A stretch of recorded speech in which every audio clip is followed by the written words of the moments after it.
Hello అండి, అందరికీ నమస్తే. ఈరోజు రెసిపీ వచ్చేసి సింపుల్, చాలా సింపుల్ అంటే సింపుల్ కర్రీ అండి. టమాటా చట్నీ. టమాటా చట్నీని మనకి రైస్లోకి, అలాగే దోశల్లోకి, ఇడ్లీలో కూడా తినేలాగా మనం ఇంట్లోనే రెడీ చేసుకోవచ్చు. అది బ్యాచిలర్స్ పిల్లలకి బాగా ఉపయోగపడుతుందని నేను చూపిస్తున్నానండి.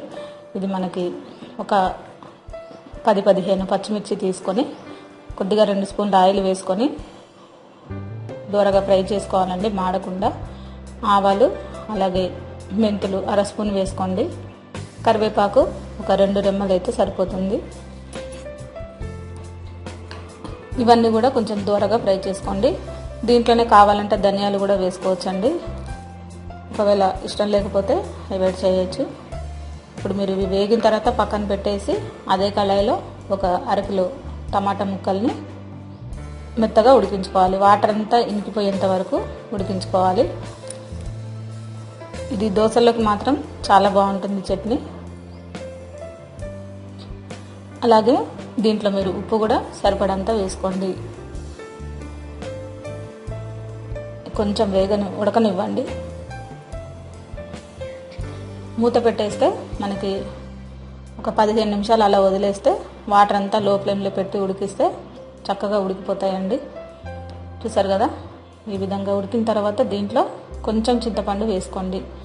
టమాటా పులుపు సరిపోతుంది అనుకునే వాళ్ళు చింతపండు అవాయిడ్ చేయొచ్చండి. లేదంటే ఇంకొంచెం పులుపు ఎక్కువగా తినేవాళ్ళు కొద్దిగా చింతపండు వేసుకోవచ్చు. ఈ విధంగా మనకి ఈ వాటర్ అంతా ఇంకిపోయేంత వరకు ఉంచి చల్లారనివ్వండి.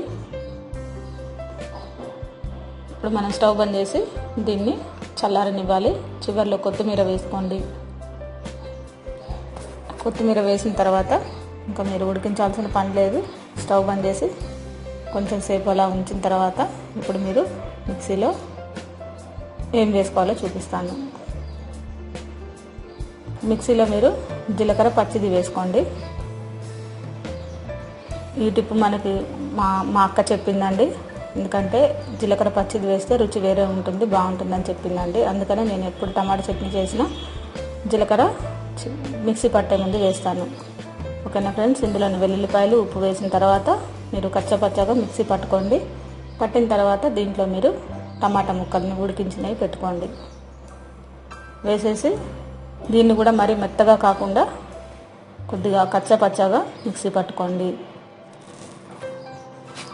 చూసారు కదండి, ఈ విధంగా మీరు ఈ టమాటా చట్నీని రెడీ చేసుకోవచ్చు. చాలా బాగుంటుంది. ఒకసారి ఈ విధంగా ట్రై చేసి చూడండి. దీని ఫ్లేవర్ అంతా కూడా పచ్చి జీలకర్ర వేయడం వల్ల చాలా టేస్ట్ వస్తుంది. ఓకేనా ఫ్రెండ్స్, మీ అందరికీ నా వీడియో నచ్చే ఉంటుంది అనుకుంటున్నాను. ఈ రెసిపీ మీకు నచ్చినట్లయితే లైక్ చేయండి, షేర్ చేయండి, సబ్స్క్రైబ్ చేయండి. అందరికీ థ్యాంక్ యూ అండి.